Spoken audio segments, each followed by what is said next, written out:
ನೋಡಿ, ಒಂದು ಕಡೆ ಮುಂಗಾರು ಅಬ್ಬರ ಜೋರಾಗ್ತಾ ಇದೆ. KRS ಡ್ಯಾಮ್ ಭರ್ತಿಯಾಗಿದೆ. ಈಗಾಗಲೇ 105.05 TMC ನೀರು ಸಂಗ್ರಹ ಆಗಿದೆ KRSನಲ್ಲಿ ಅನ್ನುವಂತಹ ಮಾಹಿತಿ ಸಿಗ್ತಾ ಇದೆ.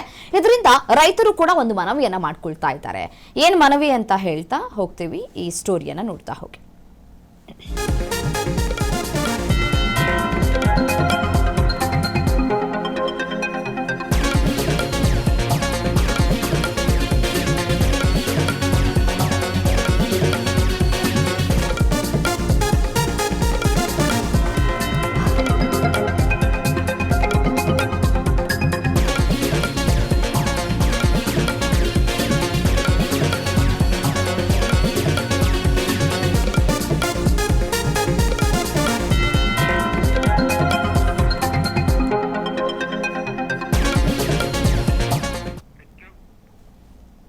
ನೋಡಿ, ಮುಂಗಾರು ಅಬ್ಬರ ಹೆಚ್ಚಾಗ್ತಾ ಇದೆ. ಸೊ ಹಾಗಾಗಿ KRS ಡ್ಯಾಮ್ ಭರ್ತಿಯಾಗಿದೆ.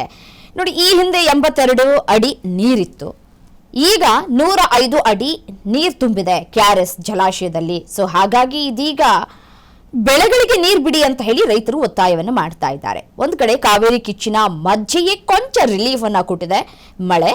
ಕಾವೇರಿ ಜಲಾನಯನ ಪ್ರದೇಶದಲ್ಲಿ ಉತ್ತಮವಾಗಿ ಮಳೆಯಾಗ್ತಾ ಇದೆ. ಮಳೆಯಿಂದ ಬಿತ್ತನೆ ಆರಂಭಿಸಿರುವಂತಹ ಅನ್ನದಾತರು ಬೆಳೆಗಳಿಗೆ ನೀರು ಹರಿಸಿ ಅಂತ ಹೇಳಿ ರೈತರು ಒತ್ತಾಯವನ್ನು ಮಾಡ್ತಾ ಇದ್ದಾರೆ. ನೋಡಿ, ಈ ಹಿಂದೆ ಖುದ್ದು DK ಶಿವಕುಮಾರ್ ಅವರೇ ಮನವಿಯನ್ನ ಮಾಡ್ಕೊಂಡಿದ್ರು ರೈತರ ಬಳಿ. ಏನಂತ, ಈಗ ಮುಂಗಾರು ಕಡಿಮೆ ಆಗಿದೆ. KRS ಡ್ಯಾಮ್ನಲ್ಲಿ ಕೇವಲ 82 ಅಡಿ ನೀರು ಮಾತ್ರ ಉಳಿದುಕೊಂಡಿದೆ. ಸೊ ಹಾಗಾಗಿ ಯಾರೂ ಕೂಡ ಬಿತ್ತನೆ ಮಾಡೋದಕ್ಕೆ ಹೋಗಬೇಡಿ, ಬೆಳೆಯನ್ನ ಬೆಳೆಯೋದಕ್ಕೆ ಹೋಗಬೇಡಿ ಅಂತ ಹೇಳಿ DK ಶಿವಕುಮಾರ್ ಅವರು ಒಂದು ಕಡೆ ಮನವಿಯನ್ನ ಕೂಡ ಮಾಡ್ಕೊಂಡಿರೋದನ್ನ ಗಮನಿಸಿದ್ದೀವಿ. ಆಯ್ತು, ನಿಮ್ಮ ಮನವಿಗೆ ನಾವು ಸ್ಪಂದಿಸ್ತೀವಿ ಅಂತ ಹೇಳಿ ರೈತರು ಕೂಡ ಹೇಳಿದ್ರು. ಅದರಂತೆ ಬಿತ್ತನೆ ಬೀಜಗಳನ್ನ ಕೂಡ ಅವರು ಹಾಕಿರ್ಲಿಲ್ಲ. ಬಟ್ ಆದರೆ ದಿನ ಕಳೆದಂತೆ ಇದೀಗ ಪರಿಸ್ಥಿತಿ ಬದಲಾಗ್ತಾ ಇದೆ. ಕಾವೇರಿ ಕೊಳ್ಳದಲ್ಲಿ ಇದೀಗ ಅತಿ ಹೆಚ್ಚು ಮಳೆಯಾಗ್ತಾ ಇರುವಂತಹ ಹಿನ್ನೆಲೆಯಲ್ಲಿ ಒಳಹರಿವು ಕೂಡ ಹೆಚ್ಚಳ ಆಗ್ತಾ ಇದೆ KRS ಜಲಾಶಯದಲ್ಲಿ. ಸೊ ಈಗಾಗಲೇ 105 ಅಡಿ ನೀರು ತುಂಬಿದೆ. ಸೊ ಹಾಗಾಗಿ ರೈತರಿಗೆ ಒಂದು ಭರವಸೆ ಬಂದಿದೆ. 105 ಅಡಿ ನೀರಿದೆ, ನಾವು ಈಗ ಬಿತ್ತನೆ ಮಾಡಬಹುದು, ನಾವು ಬೆಳೆಯನ್ನ ಬೆಳಿಬಹುದು ಅನ್ನುವಂತಹ ಭರವಸೆ ಇದೆ ರೈತರಲ್ಲಿ. ಸೊ ಹಾಗಾಗಿ ಮುಖ್ಯಮಂತ್ರಿಗಳ ಬಳಿ ಹೋಗಿ ಮನವಿ ಮಾಡ್ಕೊಳ್ಳೋದಕ್ಕಾಗೋದಿಲ್ಲ. ಬಟ್ ಆದ್ರೆ ಆಗ್ರಹಿಸ್ತಾ ಇದ್ದಾರೆ. ಏನಂತ, ಈಗಾಗಲೇ KRSನಲ್ಲಿ ನೀರು ಭರ್ತಿ ಆಗಿದೆ. ಸೊ ಹಾಗಾಗಿ ನೀವು ಕರೆ ಕೊಟ್ಟಿದ್ರಿ, ಈಗ ನೀವು ಹೇಳಬೇಕು ರೈತರಿಗೆ, ಉತ್ತಮವಾಗಿ ಮಳೆ ಆಗ್ತಾ ಇದೆ, KRS ತುಂಬಿದೆಪ್ಪ, ಈಗ ನೀವು ಬಿತ್ತನೆ ಬೀಜ ಹಾಕೊಂಡು ಬೆಳೆಗಳನ್ನ ಬೆಳಿರಿ, ನಾವು KRSನಿಂದ ನೀರನ್ನ ಹರಿಸ್ತೀವಿ ಅಂತ ಹೇಳಬೇಕಾದಂತಹ DK ಶಿವಕುಮಾರ್ ಅವರು ಇನ್ನೂ ಕೂಡ ಯಾಕೋ ಮೌನವನ್ನು ವಹಿಸಿದ್ದಾರೆ. ಸೊ ಹಾಗಾಗಿ ಇನ್ನು ಸ್ವಲ್ಪ ದಿನ ಹೋಗ್ಲಿ ಅಂತ ಹೇಳಿ ಕಾಯ್ತಾ ಇದ್ದಾರಾ ಏನೋ ಗೊತ್ತಿಲ್ಲ. ಇನ್ನೂ ಸ್ವಲ್ಪ ಭರ್ತಿ ಆಗ್ಲಿ ಅಂತ ಏನು ವೆಯ್ಟ್ ಮಾಡ್ತಾ ಇರಬಹುದೇನೋ ಗೊತ್ತಿಲ್ಲ. ಬಟ್ ಆದ್ರೆ ರೈತರು ಮಾತ್ರ ಆಗ್ರಹಿಸ್ತಾ ಇದ್ದಾರೆ, ಇದು ಒಳ್ಳೆ ಸಮಯ, ಈ ಸಂದರ್ಭದಲ್ಲಿ ನಾವು ಬೆಳೆಯನ್ನ ಬೆಳೆದ್ರೆ ನಾವು ಹಾಕಿದಂತಹ ಲಾಭವನ್ನ ಪಡೆದುಕೊಳ್ಳಬಹುದು ಅಂತ ಹೇಳಿ ರೈತರು ಕೇಳ್ಕೊಳ್ತಾ ಇದ್ದಾರೆ. ನೀರನ್ನ ಬಿಡಿ, ನಾವು KRS ನೀರನ್ನೇ ನಂಬ್ಕೊಂಡು ಬದುಕ್ತಾ ಇದೀವಿ, ನೀರು ಬಿಟ್ರೆ ಅಟ್ಲೀಸ್ಟ್ ಬೆಳೆಗಳಿಗೆ ನೀರಾಗತ್ತೆ, ಉತ್ತಮವಾಗಿ ಬೆಳೆ ಬರುತ್ತೆ, ರೈತರೇ ದೇಶದ ಬೆನ್ನೆಲುಬು ಅಂತ ಹೇಳ್ತೀರಿ.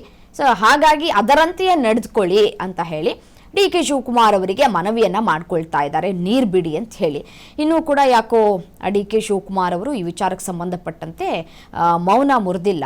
ಮತ್ತೊಂದು ಕಡೆ ನೋಡಿ, ಕಾವೇರಿ ನೀರನ್ನು ತಮಿಳುನಾಡಿಗೆ ಹರಿಸಿರುವಂತಹ ವಿಚಾರಕ್ಕೆ ಸಂಬಂಧಪಟ್ಟಂತೆ ಸ್ವಲ್ಪ ಬ್ರೇಕ್ ಅನ್ನ ತೆಗೆದುಕೊಂಡಿದ್ದಾರೆ ಪ್ರತಿಭಟನೆಯನ್ನ ಮಾಡುವಂತಹ ವಿಚಾರಕ್ಕೆ ಸಂಬಂಧಪಟ್ಟಂತೆ. ಕಾರಣ ಇಷ್ಟೇ, ಯಾಕಂತಂದ್ರೆ ಮಳೆ ಆಗ್ತಾ ಇದೆ. ಮಳೆ ಆಗ್ತಾ ಇರುವಂತಹ ಸಂದರ್ಭದಲ್ಲಿ ಉತ್ತಮವಾಗಿ ಮಳೆ ಆದರೆ ನಮ್ಮ ರೈತರು ಏನು ತಲೆ ಕೆಡಿಸ್ಕೊಳ್ಳೋದಕ್ಕೆ ಹೋಗೋದಿಲ್ಲ. ನೀರು ಹರಿಸ್ಕೊಳ್ಳಿ, ನಮಗೆ ಏನಾಗಬೇಕಾಗಿಲ್ಲ, ಯಾಕೆಂದರೆ ನಮ್ಗೆ ಉತ್ತಮವಾಗಿ ಮಳೆ ಆಗ್ತಾ ಇದೆ, ಭರ್ತಿ ಆಗಿರುತ್ತೆ ಡ್ಯಾಮು, ಸೊ ಏನು ಸಮಸ್ಯೆ ಆಗೋದಿಲ್ಲ ಅನ್ನುವಂತಹ ಒಂದು ದೃಢ ನಿರ್ಧಾರವನ್ನು ತೆಗೆದುಕೊಂಡಿರ್ತಾರೆ ರೈತರು. ನಮಗೆ ನೀರಿಲ್ಲ ಅಂತಂದರೆ, ತಮಿಳುನಾಡಿಗೆ ನೀರು ಹರಿಸ್ಬೇಕು ಅಂತಂದರೆ ಯಾರಿಗೆ ಆದ್ರೂ ಬೇಜಾರಾಗುತ್ತೆ ಮತ್ತು ಬಹಳಷ್ಟು ನೋವಾಗುತ್ತೆ. ಮೊದಲು ನೋಡಿ, ನಾವು ನಮ್ಮ ತಾಯಿ ಚೆನ್ನಾಗಿದ್ದಾಳ ಅನ್ನೋದನ್ನ ನೋಡ್ಕೋಬೇಕು. ಆನಂತರ ಬೇರೆಯವ್ರ ತಾಯಿ ಚೆನ್ನಾಗಿದ್ದಾರಾ ಇಲ್ವಾ ಅಂತ ಹೇಳಿ ನೋಡೋದಕ್ಕೆ ಹೋಗಬೇಕು. ನಮ್ಮ ತಾಯಿ ಅಂತಂದ್ರೆ ಯಾರು? ಕಾವೇರಿ. ಬೇಕಾಗಿರೋದು ಯಾರಿಗೆ? ನಮಗೆ. ಸೊ ನಮ್ಮ ತಾಯಿ ಚೆನ್ನಾಗಿದ್ದಾಳೆ ಅಂತಂದಾಗ ಬೇರೆಯವ್ರ ತಾಯಿ, ನಿಮ್ಮ ತಾಯಿ ಹೇಗಿದ್ದಾರೆ, ಚೆನ್ನಾಗಿದ್ದಾರಾ, ಏನು ಸಮಸ್ಯೆ ಏನಾದರೂ ಆಗ್ತಾ ಇದೆಯಾ, ನಾವು ಸಹಾಯ ಮಾಡ್ತೀವಿ ಅಂತ ಹೇಳಿ ಸಮಸ್ಯೆ ಏನಾದರೂ ಇದ್ದರೆ ನಾವು ಸಹಾಯ ಮಾಡಬಹುದು. ಅದನ್ನು ಹೊರತುಪಡಿಸಿ ನಮ್ಮ ತಾಯಿನೇ ಈಗ ಹಾಸ್ಪಿಟ್ಲಲ್ಲಿ ಇದ್ದಾರೆ, ಅವ್ರಿಗೆ ಟ್ರೀಟ್ಮೆಂಟ್ ಕೊಡಿಸೋದಕ್ಕೆ ಆಗ್ತಾ ಇಲ್ಲ, ನಾನು ನಿನ್ನ ತಾಯಿಗೆ ಸಹಾಯ ಮಾಡ್ತೀನಿ ಅಂತಂದರೆ ಯಾವ ನ್ಯಾಯ ಅಲ್ವಾ? ಅದೇ ರೀತಿಯಾಗಿ KRS ಡ್ಯಾಮ್ ಭರ್ತಿ ಆಗ್ತಾ ಇದೆ. ಸೊ ರೈತರಿಗೆ ನೀರನ್ನು ಹರಿಸಿ ಅಂತ ಹೇಳಿ ಮನವಿಯನ್ನು ಮಾಡ್ಕೊಳ್ತಾ ಇದ್ದಾರೆ ರೈತರು.